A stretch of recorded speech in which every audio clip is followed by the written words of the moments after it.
এমন কিছু স্মৃতি আছে যেগুলো মিথ্যে জেনেও সত্যি বলে মনে হয়, আর সত্যি বলতে ওগুলোই কিন্তু সবচেয়ে বেশি ভয়ঙ্কর। আজ আমরা হররের ঠিক এমনই এক জগতে ডুব দেব যা আমাদের বাস্তব আর কল্পনার মাঝের সীমারেখাটাকেই যেন ঝাপসা করে দেবে। চলুন শুরু করা যাক আজকের আলোচনা। তো এই প্রশ্নটা দিয়ে শুরু করি, কেমন? আচ্ছা, কি হয় যখন একটা সাধারণ পোশাক আর শুধু একটা পোশাক থাকে না, যখন ওটা কারো পরিচয়েরই একটা অংশ হয়ে দাঁড়ায়? এর শেষটা ঠিক কোথায়? এই প্রশ্নের উত্তরই কিন্তু আমাদের এক অদ্ভুত আর বেশ ভয়ঙ্কর একটা গল্পের দিকে নিয়ে যাবে। আমরা চলে যাব ১৯৫৪ সালে। সে সময়ে গডজিলা সিনেমার শুটিং চলছিল, আর ঠিক তখনই সেটের মধ্যে এমন একটা ঘটনা ঘটেছিল যা আজও শুনলে অনেকেই অবাক হয়ে যায়। দেখুন, তখনকার দিনে তো আজকের মতো এত ভিএফএক্স বা স্পেশাল এফেক্টসের কারসাজি ছিল না। তাই পর্দায় বিশাল বিশাল দানব দেখানোর জন্য একটাই উপায় ছিল, মস্ত বড় বড় স্যুট বানানো। আর সেই স্যুটের ভেতরেই একজন স্টান্টম্যান ঢুকে অভিনয় করতেন। আমাদের গডজিলাও কিন্তু ঠিক সেভাবেই তৈরি হয়েছিল। গল্পটা হলো যে অভিনেতা ওই স্যুটের ভেতরে থাকতেন, তিনি তার চরিত্রের সাথে এতটাই একাত্ম হয়ে গিয়েছিলেন যে শুটিং শেষ হওয়ার পরেও তিনি স্যুটটা খুলতে চাইতেন না। সেটের সবাই তাকে গডজিলা নামেই চিনত। তার আসল মুখটা প্রায় কেউই দেখত না বললেই চলে। ভাবা যায়, তার এই ভালোবাসা এতটাই গভীর হয়ে গিয়েছিল যে তিনি স্যুটটার একটা আদরের নামও দিয়েছিলেন, গোজি।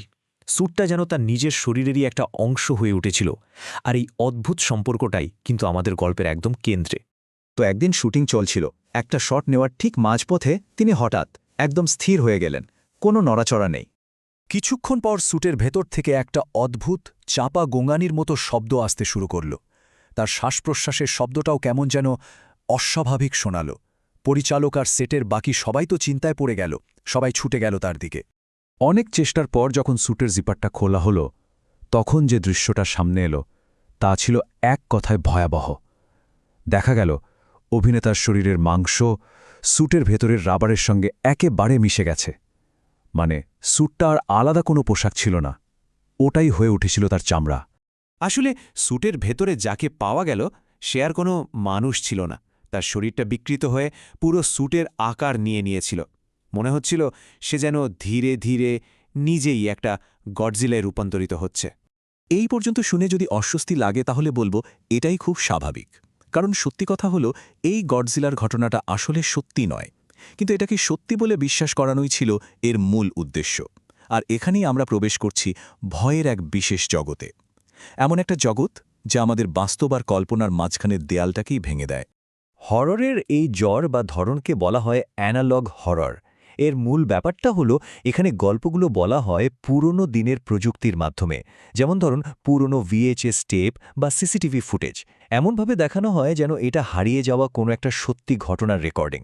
এর আসল উদ্দেশ্য কিন্তু হঠাৎ করে ভয় পাইয়ে দেওয়া নয়, বরং মনের মধ্যে এমন একটা অস্বস্তি তৈরি করা যা অনেকটা ঝাপসা স্মৃতির মতো, কিন্তু সহজে মাথা থেকে বের হয় না। অ্যানালগ হররের কয়েকটা মূল বৈশিষ্ট্য আছে। প্রথমত, এখানে কোনো জাম্পস্কেয়ার বা হঠাৎ করে ভয় দেখানোর ব্যাপার নেই, বরং এর শক্তিটা হলো এর গল্প বলার ধরনে, ঝাপসা ছবিতে আর অদ্ভুত বিকৃত শব্দে। এই সব কিছু মিলেমিশে ধীরে ধীরে একটা মনস্তাত্ত্বিক চাপ তৈরি করে। আর সবচেয়ে জরুরি যে বিষয়টা, সেটা হলো এই সব গল্পকে এমনভাবে সাজানো হয় যেন মনে হয় এগুলো আসলেই কোনো হারিয়ে যাওয়া, খুঁজে পাওয়া আসল রেকর্ডিং। শুধু এই গডজিলার গল্পটাই কিন্তু একমাত্র উদাহরণ নয়। অ্যানালগ হরর আরও অনেক রূপে, অনেক গল্পে আমাদের সামনে এসেছে। চলুন আরও কয়েকটা উদাহরণ দেখে নেওয়া যাক, তাহলে এই ব্যাপারটা বুঝতে আরও সুবিধা হবে। যেমন ধরুন the boy and the bath নামের একটা গল্প। সেখানে দেখানো হয় যে বাবা মায়ের সামান্য অবহেলার কারণে একটা ছোট্ট শিশু বাথটাবে একা আটকা পড়ে যায়। পরে সেই অপরাধ বোধটাই তাদের মনে এক দানবের জন্ম দেয়, যে দানবটা তাদের সারাজীবন তাড়া করে বেড়ায়। অ্যানালগ হররের সঙ্গে প্রায়ই আরও একটা ধারণার কথা আসে, সেটা হলো লিমিনাল হরর। দুটোর মধ্যে একটা সূক্ষ্ম পার্থক্য আছে। সহজ করে বললে অ্যানালগ হররের ভয়টা আসে বিকৃত বা নষ্ট হয়ে যাওয়া ফুটেজ বা রেকর্ডিং থেকে, আর লিমিনাল হররের ভয়টা আসে অদ্ভুত, ফাঁকা আর অচেনা জায়গা থেকে। যেমন দ্য ব্যাকরুমসের কথা ভাবুন, ওই যে অফুরন্ত হলুদ রঙের করিডোর, দেখতে একদম সাধারণ, কিন্তু কি একটা অদ্ভুত অস্বস্তি হয়, তাই না?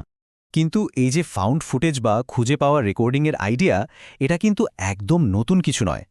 এই ধরনের বিভ্রম তৈরি করার একটা লম্বা ইতিহাস আছে, আর সেটা জানলেই আমরা বুঝতে পারব যে কেন এই গল্পগুলো আমাদের কাছে এত সত্যি বলে মনে হয়। এর সবচেয়ে বড় উদাহরণ হল ১৯৯৯ সালের দ্য ব্লেয়ার উইচ প্রজেক্ট। এই সিনেমাটা যখন মুক্তি পায় তখন এটা পুরো বিশ্বকে নাড়িয়ে দিয়েছিল, কারণ এটাকে সিনেমা হিসেবে প্রচারই করা হয়নি। বলা হয়েছিল এটা নাকি জঙ্গলে হারিয়ে যাওয়া ৩ জন ছাত্রছাত্রীর খুঁজে পাওয়া আসল ক্যামেরার ফুটেজ। আর মানুষজন কিন্তু সেটা বিশ্বাসও করেছিল। অনেক অনেক বছর পর এটা পরিষ্কার হয় যে আসলে পুরোটাই ছিল একটা দুর্দান্ত মার্কেটিং প্ল্যান। ঠিক এই একই কৌশল কিন্তু আজকের অ্যানালগ হররে ব্যবহার করা হয়। ওই যে গডজিলার স্যুটের ঘটনাটা শুনলেন, বা ধরুন ব্যাকরুমসের ভিডিওগুলো, এগুলোর কোনো কিছুই সত্যি নয়, কিন্তু এগুলোকে এতটাই নিপুণভাবে বানানো হয় যাতে দেখার পর মনে একটা প্রশ্ন ঠিকই থেকে যায়, আচ্ছা এটা সত্যি হলেও তো হতে পারত। তাহলে আসল প্রশ্নটা কিন্তু এটাই, যদি আমরা জেনেই যাই যে এই সবকিছুই বানানো, সবকিছুই নকল, তাহলেও কেন এই গল্পগুলো আমাদের মনে এত গভীর একটা ছাপ ফেলে যায়? তাহলে এই ধরনের ভয়ের আসল শক্তিটা ঠিক কোথায়? কেন একটা সামান্য ঝাপসা ভিডিও বা একটা অদ্ভুত বিকৃত শব্দই আমাদের রাতের ঘুম কেড়ে নেওয়ার জন্য যথেষ্ট হয়ে ওঠে? এর কারণটা বেশ ইন্টারেস্টিং। দেখুন, জাম্পস্কের আপনাকে এক মুহূর্তের জন্য চমকে দেয়, তারপর ভয়টা চলেও যায়। কিন্তু অ্যানালগ হরর ঠিক তেমনটা করে না। এটা বরং আমাদের মনের ভেতরে একটা ছোট্ট অস্বস্তির বীজ পুঁতে দেয়, আর সেই বীজটা ভিডিও বা গল্পটা শেষ হয়ে যাওয়ার পরেও আমাদের স্মৃতির ভেতরে ধীরে ধীরে বড় হতে থাকে। আর শেষ পর্যন্ত হয়তো এটাই সবচেয়ে ভয়ের ব্যাপার। এই গল্পগুলো আমাদের একটা কথাই মনে করিয়ে দেয়, যেসব দানব আমাদের চেনা জগতের আড়ালে লুকিয়ে থাকার সম্ভাবনা রাখে তারাই সবচেয়ে বেশি ভয়ঙ্কর। কারণ তারা সত্যি হলেও হতে পারত। আর এই হতে পারতর ভয়টাই অ্যানালগ হররের আসল শক্তি।